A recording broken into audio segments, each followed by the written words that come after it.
मोहतरम जनाब आफ्ताब सदीकी साहब।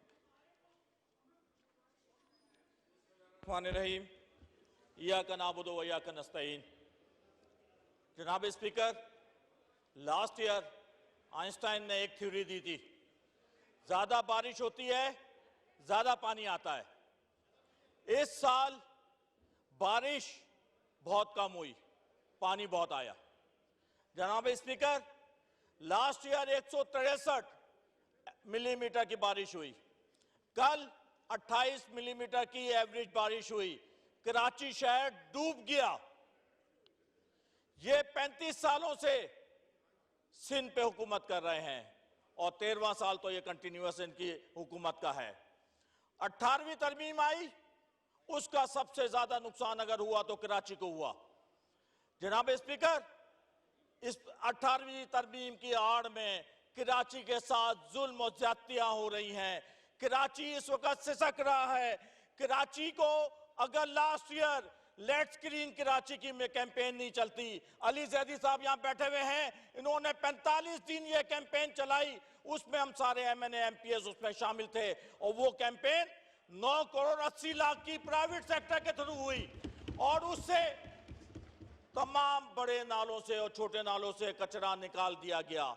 ये कचरा जो सिंध सॉलिड वेस्ट मैनेजमेंट की जिम्मेदारी है, जिसको सिंध ने टेक ओवर किया हुआ है, क्या मैं पूछ सकता हूं अपने फाजिल मेंबरान से जो 3 MNA कराची से पीपल्स पार्टी के यहां पे आए हैं, क्यों नहीं कराची के लिए आवाज उठाते?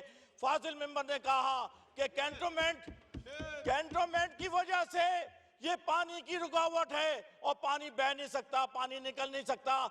जनाबे वाला, मेरे हलके में क्लेफ्टन कैंटोनमेंट बोर्ड आता है, अली जैदी साहब के हलके में फैसल कैंटोनमेंट बोर्ड आता है, कैप्टन जमील साहब के हलके में मलिर कैंटोनमेंट आता है, मारीपुर का आता है। कहीं पे भी अगर ये साबित कर दें कि इन कैंटोनमेंट की वजह से इनकी रुकावट है, मैं फ्लोर ऑफ द हाउस पे ऐलान करता हूं कि मैं रिजाइन कर दूंगा इसे।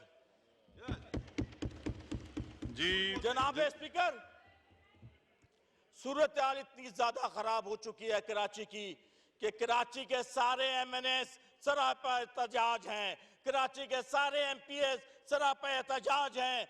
ये बताया जाए कि क्या ये फेडरल के अंडर में आता है कराची? अगर कराची फेडरल के अंडर में आता है तो फिर दे दिया जाए सारे हुकूक फेडरल को। K4 का मंसूबा भी फेडरल को दे देना चाहिए, sewerage water and sewerage board भी फेडरल को दे देना चाहिए, तमाम पार्क्स और प्ले ग्राउंड भी फेडरल को दे देना चाहिए। ये आड़ में छुपे रहते हैं, ये तासुब की आड़ में छुपे रहते हैं, ये प्री प्लान कराची को तबाह बर्बाद कर रहे हैं। कराची तबाह होगा तो इकोनॉमी तबाह होगी। नारेबाजी ना करें जी, कराची तबाह होगा तो कराची की इकोनॉमी तबाह होगी और कराची की इकोनॉमी पैरालाइज होगी तो पाकिस्तान की इकोनॉमी पैरालाइज हो जाएगी, जिसका नुकसान सिर्फ पाकिस्तान को पहुंचेगा। ये वो शहर है जनाब स्पीकर जो सिंध की कंट्रीब्यूशन का 95% जनरेट करके देता है, उसके बदले में कराची को क्या दिया जाता है? इस साल के बजट में एक टेढ़ी पैनी भी कराची के लिए डेवलपमेंट की मद में नहीं रखी गई। जनाब स्पीकर, 11 सालों से K4 का मंसूबा चल रहा है। K4 का मंसूबा जिससे 660 MGD वाटर कराची को मिलना था, जिसके फेज 1 में 260 MGD पिछले 2 साल से शेल्फ हुआ है। पिछले 2 साल से टेक्निकल ग्राउंड पे शेल्फ हो गया है। जनाब स्पीकर, अगर आपसे नहीं समझ सकता, आप उसको मैनेज नहीं कर सकते, जो 25 अरब का प्रोजेक्ट था वो 100 अरब से ज्यादा चला गया। जिस वक्त ये प्लान हुआ ना उसमें पावर प्लांट था, ना उसमें पंपिंग स्टेशन थे, ना ऑगमेंटेशन था, ना लेबर कॉलोनी थी।